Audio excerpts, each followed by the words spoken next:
Yo, yo, yo, yo, what is up? What is up, ladies and gentlemen? Welcome back to our YouTube channel, Gentle One TV. So for today's video, another update naman tayo about EDC Kalingap's ano. So this video is from Kalingap TV.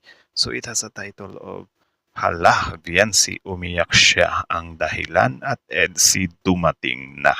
Kalingap Rob latest vlog today. So ladies and gentlemen, yun yung panonoodin natin. So this video is from Kalingap TV. Support nyo yan. Also Kalingap Lab, support nyo rin. Kuya Wal Santos Matubang, support nyo rin. Ate Edna Vlog, support nyo rin. Tapos syempre, ladies and gentlemen, our YouTube channel, Gentle One TV. Don't forget to like, comment, share, subscribe. So, ladies and gentlemen, without further ado, let's watch this video together. Again, the title of this video, Hala, Biancy, umiyak siya ang dahilan at EDC dumating na. Kalingap Rob latest sa vlog today. So ano kaya yung dahilan kung bakit umiyak si Viancy, ano? Alam nyo naman, ayaw natin umiyak si Viancy, di ba? So again, Kalingap TV, Kalingap Rob, Kuya Val Santos Matubang, Ate Edna Vlogs, Gentle One TV. Like, comment, share, subscribe. Start! Mahal ko po siya, asal ko po siya, asal ko po siya, asal. Hala, Viancy umiyak. Anong Mahal ko po siya. Sinong mahal niya? dahilan siya ba ang dahilan? At EDC dumating na, at umuwi na, isang mapagpalang araw sa inyong lahat mga kalingap, sanay hindi niyo po makalimutan na mag-like sa video na ito. At paunawa tapusin muna Like the video, of course. kabuuhan ng video na ito mga kalingap at para malaman ang nilalaman nito. Of course, watch till the end para malaman ang nilalaman and then angkop yung mga comment nyo sa baba, di ba? Angkop sa video, something like that. Maraming salamat po mga kalingap sa pagpatuloy na pagsuporta lalo na kay Kuya Val Santos Matubang at kay Ate Edna Vlogs at Kalingap Rob, salamat po. Of course, the father, the son, and the mother of Kalingap, don't forget to subscribe them too. Si bakit umiyak? Anong totoong dahilan sa pagtagas ng luha ni Bibi Viancy? At EDC Ano? umuwi na sa Pilipinas at nakauwi na. Pero bago yun mga kalingap ay pag-usapan muna natin mga kalingap ang mga ilang kaganapan kung bakit si Viancy at Kalingap Edo ay nauna nang umuwi sa Pilipinas. Bakit? Pinakaunang dahilan sa pag-uwi ni Viancy mga kalingap ay ang kanyang pag-aaral at ang kanyang pinag-OJT-han dahil sa 2 araw lang pinapayagan para sa bakasyon ni Viancy noong Huwebes at Friday lang mga kalingap. Grabe yung ganyan na bitin. Pero syempre, ma-appreciate mo rin siya na parang grabe na sobrang sikat mo na tao pero pag-aaral pa rin talaga yung inaatupag mo or pag-aaral pa rin yung nasa isip mo. Kasi sobrang talaga. Sobrang laking tulong din talaga ng pag-aaral. Kahit sabihin ng iba na, diploma, diskarte. Iba talaga kapag nakapagtapos ka, sinasabi ko sa inyo. Kaya kung hindi pa siya makaka-attend sa kanyang pinag-OJT-han maaring malayo na ang kanyang gap sa kanyang mga kaklase mga kalingap sa kanilang OJT, kaya kahit na ayaw pa ni Viancy sanang umuwi ay wala itong magagawa dahil sa limitado lang ang kanyang bakasyon at hindi siya pwede na sumabay sa team kalingap na umuwi dahil mahuli na siya ng gusto sa kanyang pag-aaral. At bakit nga ba umiyak si Viancy mga kalingap? Hala, Pero bakit? Sino kaya yung nagpaiyak? Grabe naman. Ayaw ko pa namang umiyak si Beyonce, men. Yun ay panoorin muna natin ang video na ito. Magandang evening po sa ating lahat. Si Viancy po ay nasa bahay na po. Nag-iyak nga po, nagtangis. Grabe. Nagtangis po. Nag-iyak na din po ako. Nagdala ko sa emosyon ni Viancy. So anyways, courtesy din pala kay Kuya Val Santos Matubang, Magandang gabi po sa ating lahat. Luzon, Visayas at Mindanao at sa buong Pilipinas, buong mundo. Hong Kong, Singapore, Dubai, Saudi, Switzerland, Australia, Europe, Italy, Malaysia, Indonesia. Mga siksik, nakita mo kasi ay. Oo. Hindi kasi kagabi, di ba na nakaraan yung picture niya maganda, pinakita niya ay. Siyempre yung mga viewers, magkasilos yun. Lang ang bilis ng video. Uy, Ags. Di ko pala na-adjust yung speed niya. Yung pinapanood ko kasi kanina, need yung bilisan eh. Sorry. Layo ko, Kaya- ko si Bensi. Umiyak si Biancy, nag-uwi na. Ano yung pag-pray ko kahapon? Nag-uwi na si Biancy, umiyak. Pero kasi wala mahal, di ba magsusunod? Baka na nabitin si Beyonce sa gala, kaya umiyak. Or I don't know, sino ba nagpaiyak kay Beyonce? Si ating ba? Ko silang daw makatulog. Dapat lang. Sige lang. Ano yung BP po na yan? Ano yung dala-dala mo? Mga pagkabiyak, pero hindi ako rin po siya ito. Miniso. Yan lang muna. Ayun po kaya, dyan po sa inyo, mamahalin yan. Oo, hayaan mo na. Tara doon. O sige po, sunod po. Ako ang tagapagtanggol mo. Po, kinlaryo ko. Oo naman. Oo, Laro din talaga tong si Kuya Val, komedyante ba? Shout Shout out po sa ating lahat, Luzon, Visayas at Mindanao. Yun, Luzon, Visayas, Mindanao. Baka naman. Nagtangis. Wala na, nandun na, umuwi na. Pero alam niyo po, maganda maklaro po yan. Huwag nila ako ibabash ito ng mga pansang Kalingap Edu. Kasi nga ni, akala Huwag nyo daw iba si ate, uy. mahal mo si Ido. Mahal ko po siya as a fan ko. Silang Yun, dalawa. yan nga.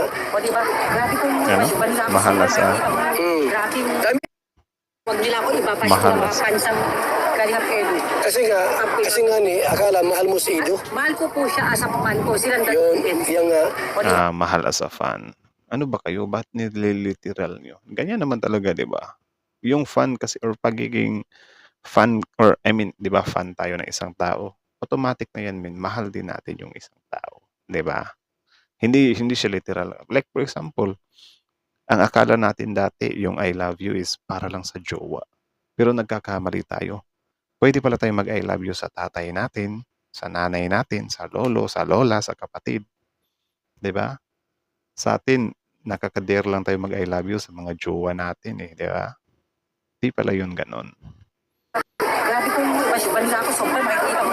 Grabe yung... Dami grabe yan. Mga sinasabi nila. Ang sakit talaga, nabisa nabasa ko. Kaya ako bumait dahil gusto ko lang na mag-abuse. Yun kaya nga ni.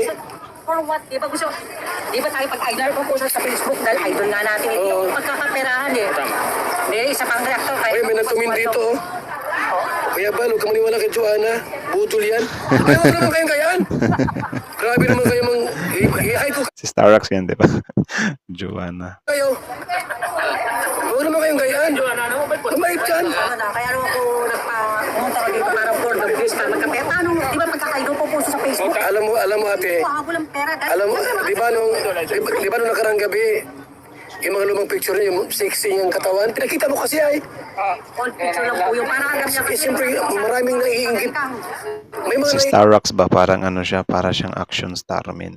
Yung aura niya, parang action star. naiingit sa iyo. Di ba nagsasabi ko kung bakit ka? Yan ang problema. Kaya ako, Ayaw mo na sila. ako naman all picture. O, may nagkamin dito. Di ba? Kuya Bal, nagluto tayo niyan. Di yan, totoo yan, itim yan. Dati ka na maitim. Di ka na maputi. Maitim yan. Talaga kahit personally ko. Parang nilalaro lang pala siya ng basher, ano. O ni Kuya Bob. Mabuti ka ate.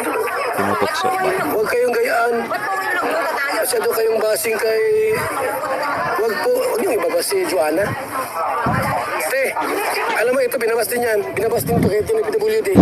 Napaiyak si VNC mga kalingap dahil ayaw pa sana nitong umuwi at ganyan talaga kung may maganda kang mararanasan sa isang lugar na pinuntahan mo marami kang mamiss at Sabi ko sa inyo ay nabitin. makaramdam ka ng pagkalungkot kung ikaw ay aalis na sa lugar na ito. Anong masasabi niyo po So that's it, ladies and gentlemen. So how about you? What can you say about that video? Comment down below and then let's talk about it in the comment section.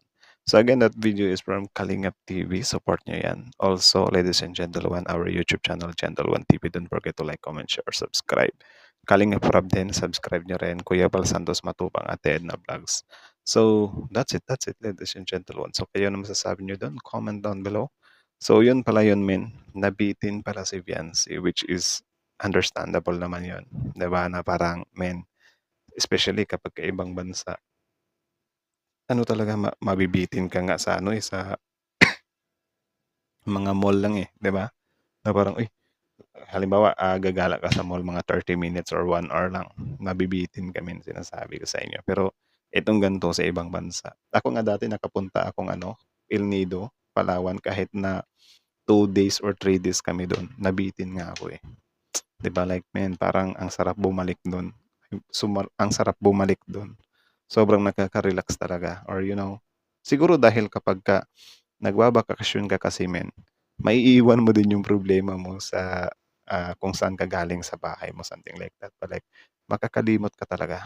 Like, may enjoy mo din talaga yung view. Like, yung punto na, kunyari, student ka, hindi ka mag-iisip ng mga projects, hindi ka mag-iisip na maaga kang gigising dahil may pasok ka, something like that, diba? Sa bahay naman, yung mga work, parang escape talaga siya, 'di ba? Like hindi mo muna iisipin yung mga daily routine mo na ginagawa mo sa pang-araw-araw, kundi travel ka lang talaga, enjoy ka lang din talaga.